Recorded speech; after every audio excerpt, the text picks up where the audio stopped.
Did you hear about the new restaurant called Karma? No. There's no menu. You get what you deserve.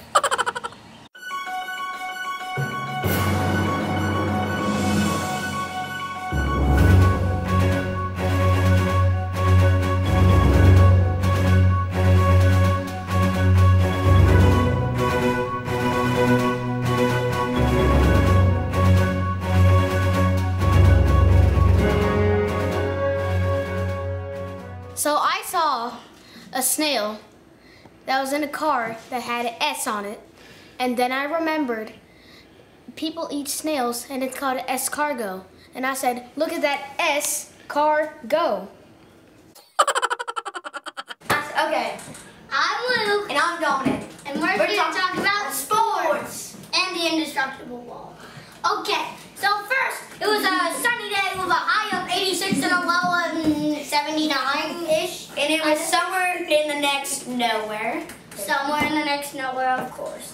Invented by Dominic. Okay, the Chiefs were losing 10-0 first quarter. It was a very stressful game. Went all the way to the halftime when they were still losing 0-10.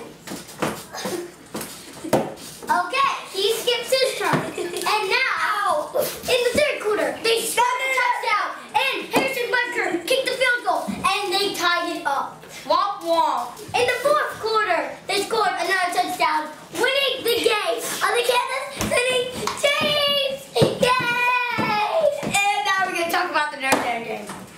The Notre Dame game started with Notre Dame winning 21-0. Yes, they were winning 21-0. Then Louisville, which they were playing against, got a touchdown. And then they suck, yes. We got another touchdown and another touchdown. Then Louisville got 2 more touchdowns and another touchdown and a field goal. And then we turned out that we won. So yay, the final score was 30-something to 20-something. That was hard. So the Georgia-Alabama game, which was a very stressful game, Georgia lost. I was rooting for Alabama. It was 33-7 in the first quarter. Alabama was winning. Georgia came back, and Georgia started winning. Like 5 touchdowns comeback, but then Alabama scored another touchdown. It was Georgia scored another touchdown. They would have won, but in the end zone. Like, they were so close, they were first and goal. In the end zone, Alabama intercepted it and won the game. There you go. Yeah. And now we are talking about the indestructible ball without Bitsy. Cross. Okay, so, the indestructible ball.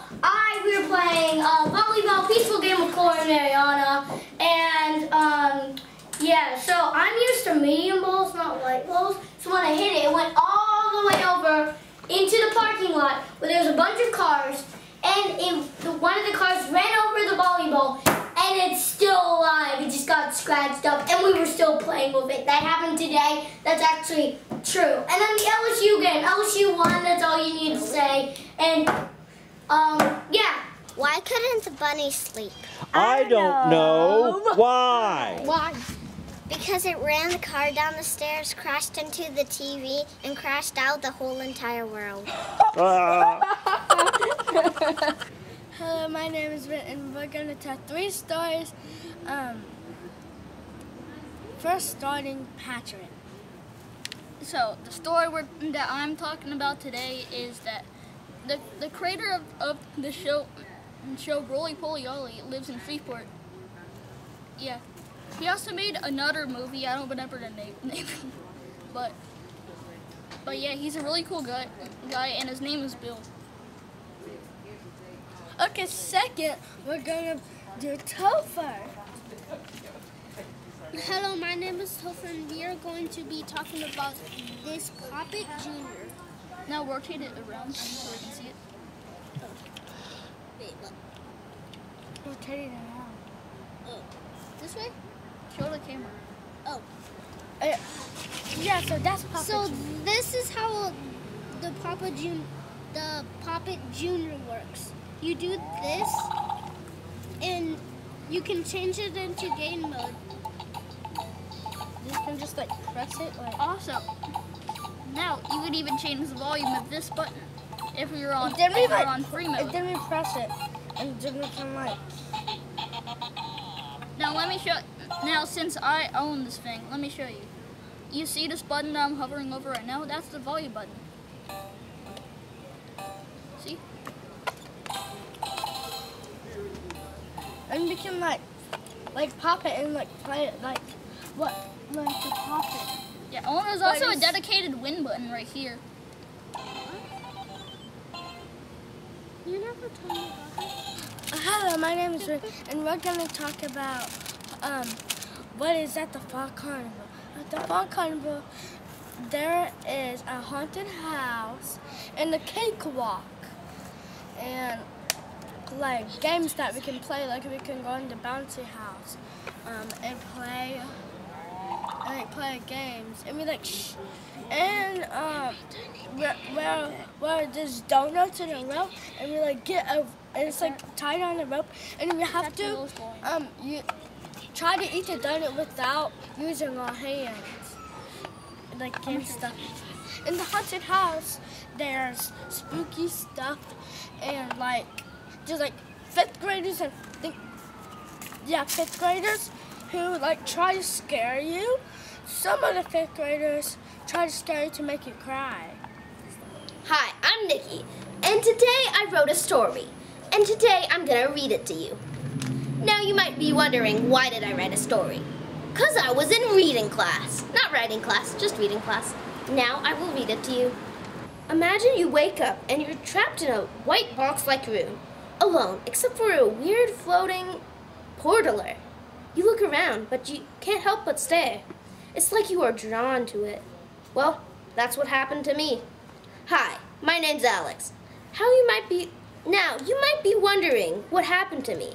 Well, I am two.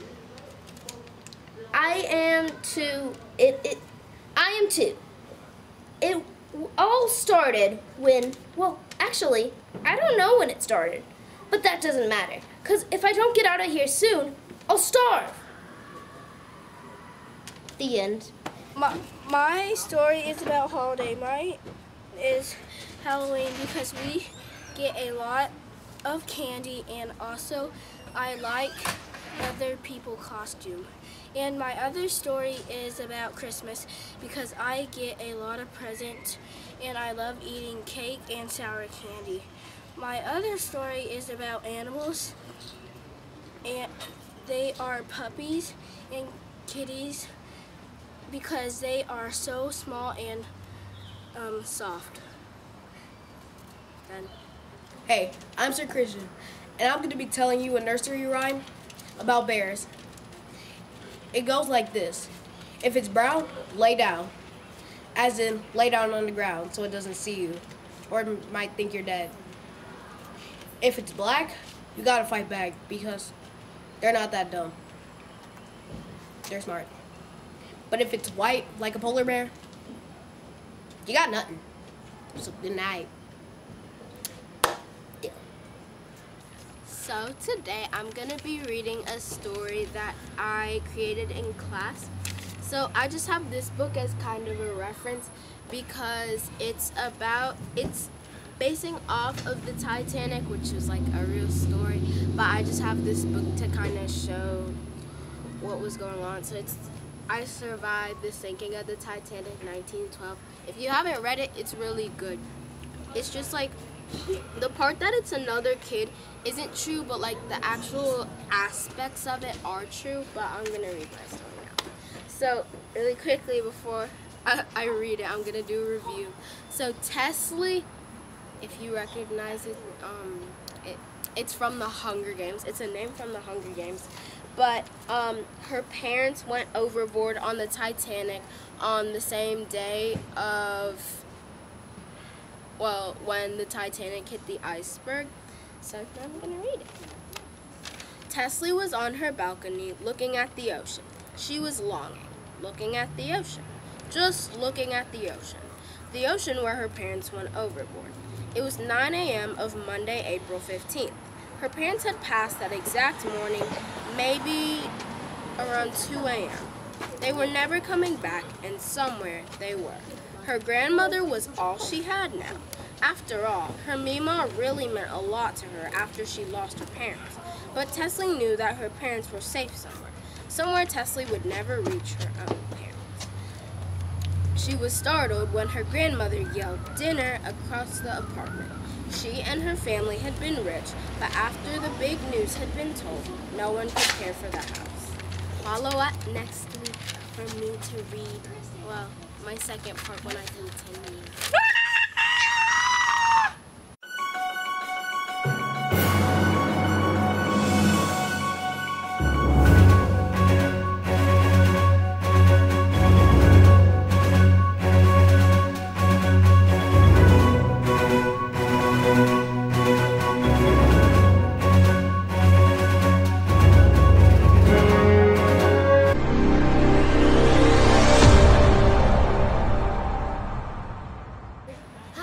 Welcome. Well, the weather's really good today, but now it's time for you to hear Nikki talk into some grass. Oh, you see that? That's what we call in biz wild grass. So, how are you doing today, grass? Are you seriously talking to grass? Huh? Wow, you really are crazy, kid. No wonder why your only friends are your siblings. You need to get a life, kid. Yeah. You're very lonely. Why are you so mean? Attack my brethren! Attack! Do I throw it? Close the glass! Okay, cut. Okay.